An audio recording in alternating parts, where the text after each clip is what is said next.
ఇక Nobel peace prize పై ఉత్కంఠ వీడింది. అగ్రరాజ్యం అమెరికా అధ్యక్షుడు తనకే పురస్కారం వస్తుందని ఆశాభావం వ్యక్తం చేసిన వేళ సర్వత్రా ఆసక్తి నెలకొంది. అయితే నార్వేజియన్ నోబెల్ అకాడమీ మాత్రం వెనజులాకు చెందిన మరియా కొరియానా మచాడోకు పురస్కారాన్ని ప్రదానం చేస్తున్నట్టు ప్రకటించింది. ఇక వెనజులాలో ప్రజాస్వామ్య హక్కుల పరిరక్షణ కోసం ఆమె చేసిన పోరాటానికి అవార్డును ఇస్తున్నట్టు ప్రకటించింది.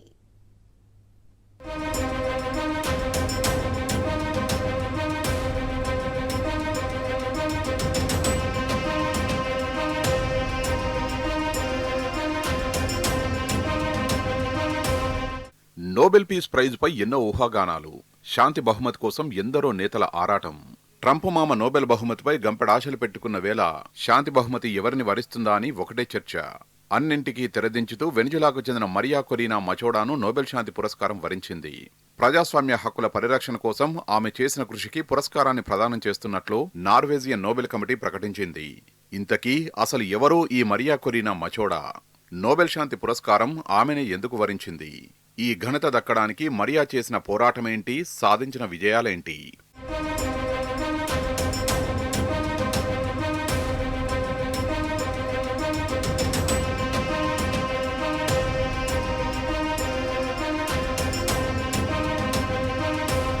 అక్టోబర్ 7, 1967న వెనిజులాలో జన్మించిన మరియా చిన్నప్పటి నుంచే రాజకీయాల్లో చురుగ్గా ఉన్నారు.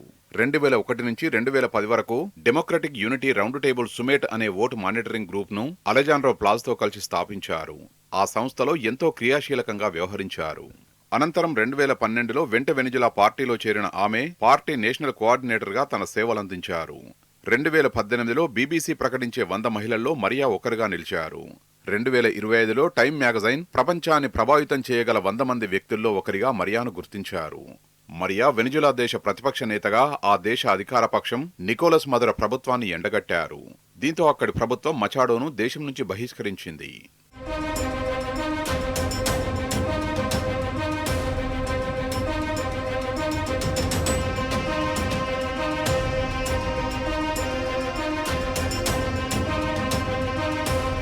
మరియా 2012లో వెనిజులా అధ్యక్ష ఎన్నికల్లో పోటీ చేసి ప్రత్యర్థి హెన్రిక్ క్యాప్రిలెస్ పై ఓడిపోయారు.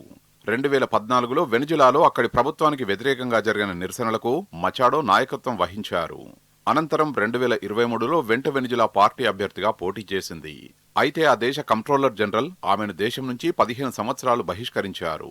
ఆ దేశ సుప్రీంకోర్టును ఆశ్రయించిన మరియాకు అక్కడ కూడా ఊరట దక్కలేదు. దీంతో మరియా ప్రతిపక్ష పార్టీ నుంచి 2024 అధ్యక్ష ఎన్నికల్లో గెలిచినా అధికారం చేపట్టలేకపోయింది.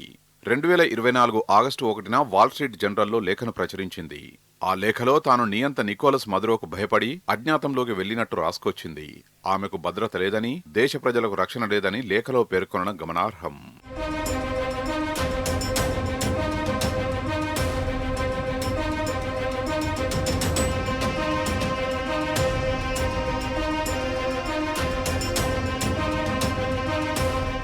నియంతృత్వం నుంచి ప్రజాస్వామ్య సాధన కోసం శాంతి మార్గంలో ఫైట్ చేసిన మచాడో ఎన్నో బెదిరింపులు ఎదుర్కొన్నారు. గత ఏడాది కాలంగా ఆమె అజ్ఞాతంలో జీవించారు. ప్రస్తుతం ఆమె వెనిజులా పార్లమెంటు సభ్యురాలిగా దేశ విపక్ష నేతగా కొనసాగుతున్నారు. నోబెల్ శాంతి బహుమతిని 1901 నుంచి 105 సార్లు ప్రకటించారు. ఇందులో 111 మంది వ్యక్తులు, 31 సంస్థలు ఇప్పటివరకు ఈ పురస్కారాన్ని అందుకున్నాయి. ఈ అవార్డు అందుకున్న అతిపిన్న వయస్కురాలిగా పాకిస్తాన్కు చెందిన హక్కుల కార్యకర్త మలాలా యూసఫ్జాయ్ నిలవగా, జోసెఫ్ రాట్ బ్లాట్ 86 ఏళ్ల వయసులో దీనిని అందుకున్నారు.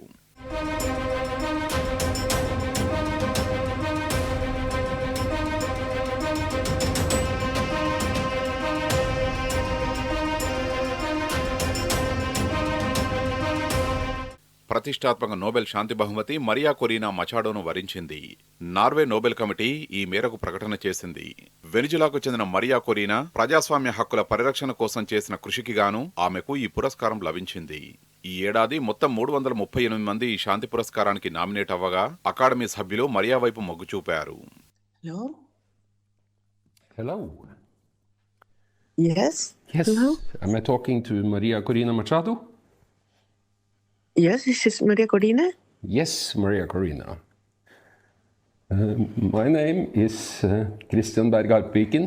I am the secretary of the Norwegian Nobel Committee in Oslo.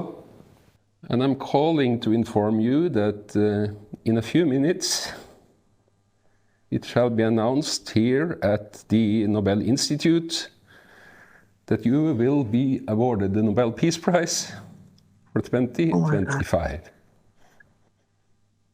Oh my God.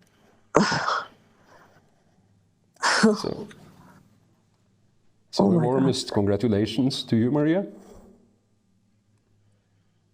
Oh my God. Oh my God. Well, I have no words. I